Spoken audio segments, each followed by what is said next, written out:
안녕하세요. 저는 여행작가 신양란입니다. 이번에 여행자의 성당 공부라고 하는 제목의 책을 냈어요. 이 책 부제가 뭐냐면은요, 유럽 성당 방문자를 위한 맞춤형 지식교양서이거든요. 어, 부제하고 제목을 통해서 여러분이 짐작하실 수 있다시피 이 책은 유럽에 가서 성당을 둘러보실 계획이 있는 분들에게 필요한 책입니다. 아마 이 책을 읽고 가시면은 성당에서만큼은 많은 도움을 받으실 거라고 저는 생각을 합니다. 그런 의도로 책을 썼거든요. 그런데 책이 나오고 난 다음에 조금 아쉬운 부분이 있었습니다. 그게 뭐냐면은, 책이 글은 사실은 자세하게 풀어서 쓰지를 않았어요. 그냥 기독교 신자가 아니라 하더라도 쉽게 이해할 수 있는 수준으로 좀 간결하고 평이한 그런 설명을 했거든요. 이 책의 핵심은 설명 부분이 아니라 사진 부분입니다. 설명하는 것에 해당하는 어, 성상이라든지 성화라든지 하는 것이 유럽의 어느 성당에 있는지 그거를 보여드리는 것이 제 목표였습니다. 그러니까 이 책에 나온 성화나 성상 사진을 보면서 그것이 있는 성당에 갔을 때 한번 찾아서 확인해 보시라는 그런 의도로 기획을 했는데, 그러다 보니까 가급적이면은 사진을 좀 많이 넣으려고 노력을 했습니다. 왜냐하면은 유럽의 성당이 한두 군데입니까? 굉장히 많은 성당들이 있는데 여행자가 어느 성당에 갈지를 모르는 거 아니겠습니까? 그러니까 가급적이면은 다양한 성당들에 있는 것들을 보여드리려고 했는데, 그러다 보니까 사진의 사이즈가, 책에 들어간 사진의 사이즈가 좀 작아요. 이러면 딜레마죠. 사진을 크게 넣으면은 책이 엄청나게 두꺼워지기 때문에 곤란하거든요.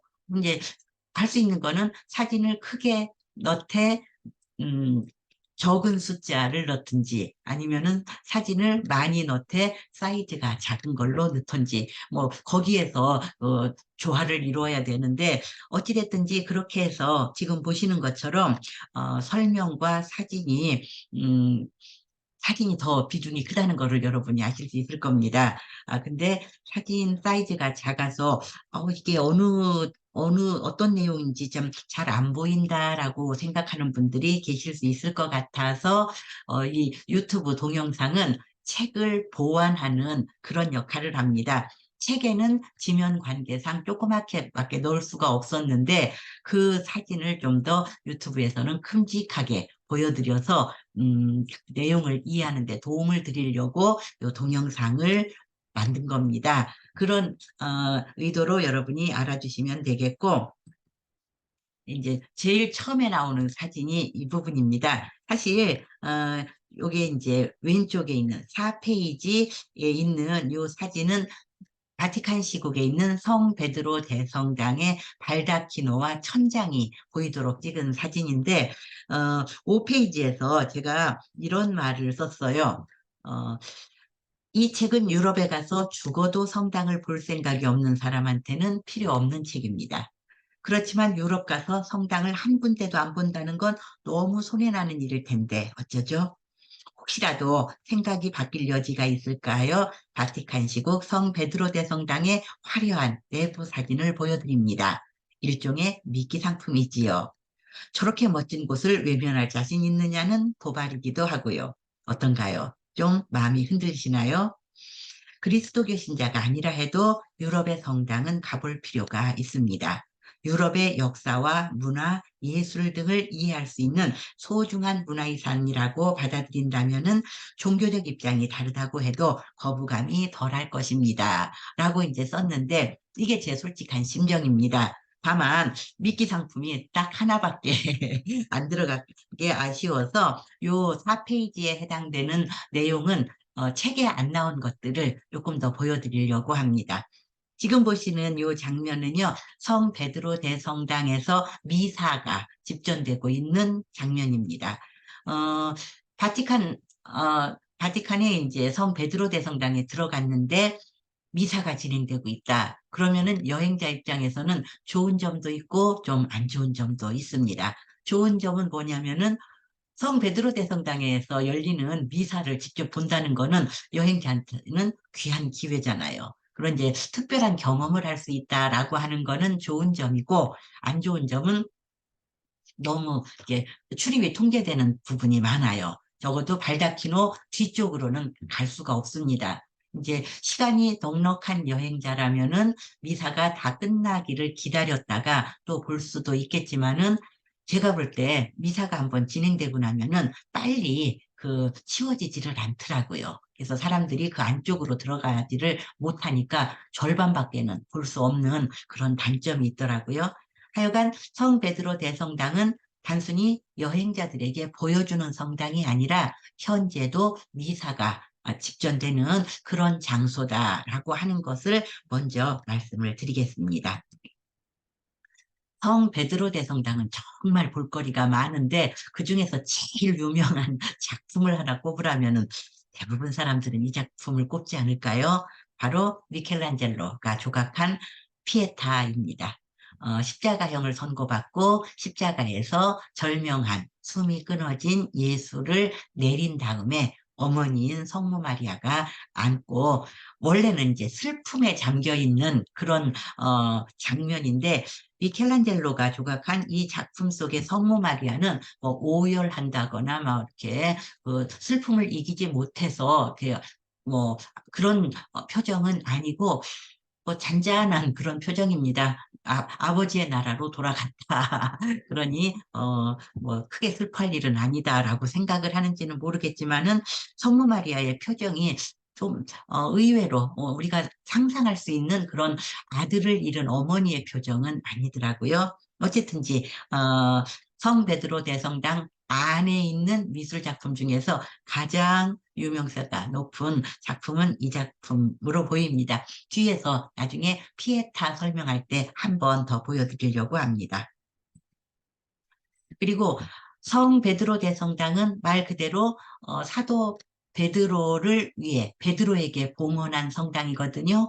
베드로는 예수의 12제자 중에서도 수제자였던 성 베드로, 사도 베드로를 말하는데, 이 성당 지하에 베드로의 무덤이라고 알려진 무덤이 있고요. 그리고 이제 그 성당 안에도 베드로와 관련된 것들이 종종 보이는데, 여러분들이 여기는 꼭 눈여겨봤으면 좋겠습니다. 현재 화면에서 왼쪽에 조금 보이는 게 발다키노예요. 발다키노는 나중에 발다키노 설명할 때 또 한번 다룰 일이 있을 텐데, 하여간 그 제일 먼저 보여드렸던 사진이 그 발다키노였거든요. 베르니니가 청동으로 조각한 그 발다키노의 오른쪽에 보면은 청동 조각상이 하나 있습니다. 그 청동 조각상은 성 베드로가 의자에 앉아 있는 모습인데요. 저는 제일 인상적이었던 게, 지금 화살표가 보이는 쪽이 성 베드로의 좌상인데, 청동 좌상인데, 저는 이 부분이 조금 인상적이었습니다.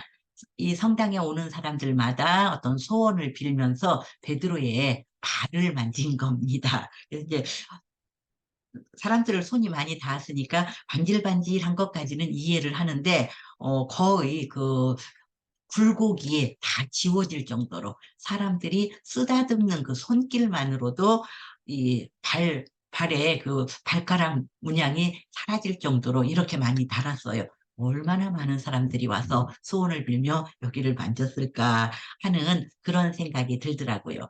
성 베드로 대성당 가실 일 있으면은 성 베드로의 좌상을 한번 찾은 다음에 여러분도 한번 살짝, 너무 세게 만지지는 마시고요. 살짝 한번 만져보시는 게 어떨까 싶습니다. 그리고 이제 그 성 베드로 대성당 안에는 굉장히 많은, 뭐 거의 빈틈이 없을 정도로 빽빽하게 그림이 그려져 있던지 조각상이 설치되어 있던지 합니다. 저는 학창 시절에, 고등학교 시절에 세계사를 배울 때 성 베드로 대성당의 건축비를 충당하기 위해서 면죄부를 심하게 판 것이 종교개혁의 빌미가 되었다라고 하는 설명을 선생님한테 들었습니다. 그때까지만 하더라도 저는 잘 이해를 못했어요. 아니, 뭐 성당을 얼마나 크게 지킬래? 그게 문제가 돼서 세계사가 바뀔 정도로 큰 일이 일어났단 말인가 하는 생각을 했거든요. 근데 성 베드로 대성당의 맨 처음에 제 인생에 있어서 처음으로 성 베드로 대성당을 찾아가서 그 안으로 딱 들어가니까 그냥 이해가 되더라고요. 야, 이 정도 성당을 짓기 위해서는 정말 천문학적인 금액이 필요했을 것이고, 그거를 충당하기 위해서 면죄부를 받아야 했던 레오 10세의 고충도 이해가 되더라고요. 그런 식으로 성 베드로 대성당 안에 있는 어, 뭐가 됐든지 그림이 됐든지 조각이 됐든지 다 예술 작품입니다. 그중에서 이제 가장 많은 것이 뭐냐면은 교황의 역대 교황의 영묘라고 볼 수 있는 그런 시설들이거든요. 이런 식으로 맨 앞에 손을 모으고 기도하는 자세를 취한 사람이 이 무덤의 주인인 교황이고요. 뒤에 의자에 앉아서 세상에 평화를 보내는 것 같은 이가 예수입니다. 그리고 그 양쪽에 있는 두 사람은 왼쪽에 있는 사람은 열쇠를 들고 있는 베드로, 오른쪽에 있는 사람은 사도 바울일 겁니다. 긴 검을 들고 있는 이런 식으로 조각들이 굉장히 수준 높고 예술성이 높은 조각들로 영묘를 장식을 했습니다. 여기도 마찬가지입니다. 의자에 앉아 있는 이가 삼중관을 들고 있고 열쇠를 들고 있는 교황이고 그 앞에는 이제 의인화된 기독교의 그 개념 중에서 여성으로 의인화해서 조각을 해놨습니다. 이런 것들이 일단 보는 사람들의 눈길을 사로잡습니다. 성당 안에 있는 대성당 안에 있는 이런 영묘 조각상들이 굉장히 보는 이를 갖다가 감탄하게 만드는 그런 시설들이에요. 그리고 천장부터 바닥까지 정말 어, 의미 없이 남겨둔 공간이 없다고 할 정도로 정말 아름답게 장식을 해놓았습니다. 이거 하나하나가 다 막대한 돈이 들어간 걸 겁니다. 그래서 그렇게 많은 돈이 필요했던 거고요. 뭐 천장 부분이라든지 아니면은 이쪽에 측랑이라고 해서 성당에 중앙에 있는 신랑 옆에 있는 그 측랑 복도들입니다. 복도들도 보시면은 정말로 온갖 정성을 다 쏟아서 혹은 재료를 아끼지 않고 이렇게 장식을 했다 하는 거를 알 수가 있습니다. 그냥 성 베드로 대성당 내부가 얼마나 멋진지를 보여드리는 겁니다. 이거 다 미끼 상품입니다. 이렇게 생긴 데를 로마 가서 안 볼 거냐 하는 얘기거든요. 아마 보실 겁니다. 반드시 가시겠죠. 그리고 이제 많지는 않지만은 대성당 안에도 이런 교황의 그 미라라고는 하는데 잘 이해를 못 하겠습니다. 실제로 그 주근이의 모습이 이렇게 보존되는 것 같지는 않은데 하여간 이런 제단 아래에 교황의 그 유해라고 할까요? 시신이라고 할까요? 이렇게 안치되어 있는 경우도 몇 군데서 볼 수 있습니다. 이런 식으로요. 이런 식으로.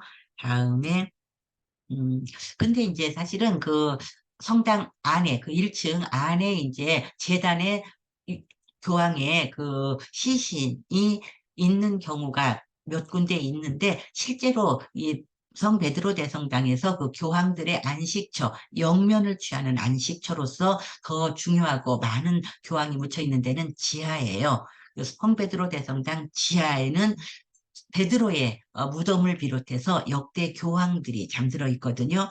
거기는 뭐 따로 입장료 내지 않고 내려가서 볼 수 있는데 어디로 들어가느냐면은요.